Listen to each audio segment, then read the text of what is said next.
আমি ঠিকই বুঝেছি, বোন সৌরবাবুকে নিয়ে আমায় সন্দেহ করছে। আমি বোন আর সৌরবাবুর পথের কাঁটা হতে চাই না। আমাকে অনেক পড়াশোনা করতে হবে। সামনেই তো কলেজে অ্যাডমিশন টেস্ট, ডেটটা কনফার্ম হয়ে গেলে আমি তোমায় জানিয়ে দেবো। এবার থেকে শুধু পড়াশোনা।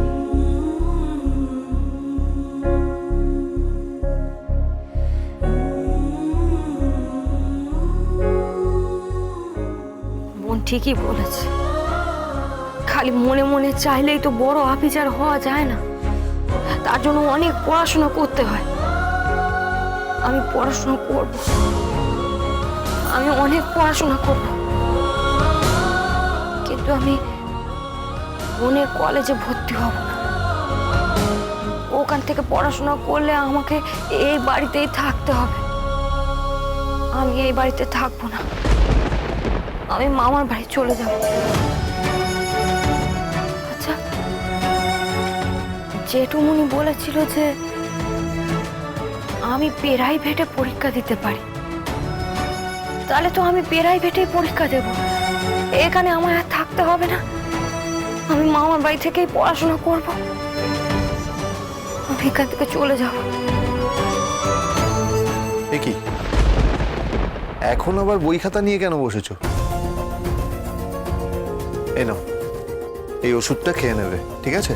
তাহলে দেখবে ব্যথাটা কমে যাবে। সৌরবাবু, বলো। আমি শ্যাম্পু করে আমার মামার বাড়ি চলে যাব। হঠাৎ? আসলে আমি তো বড় অফিসার হতে চাই, তাই আমি এখান থেকে পড়াশোনা করব না, আমি শ্যামপুকুর থেকে পড়াশোনা করে বড় অফিসার হব।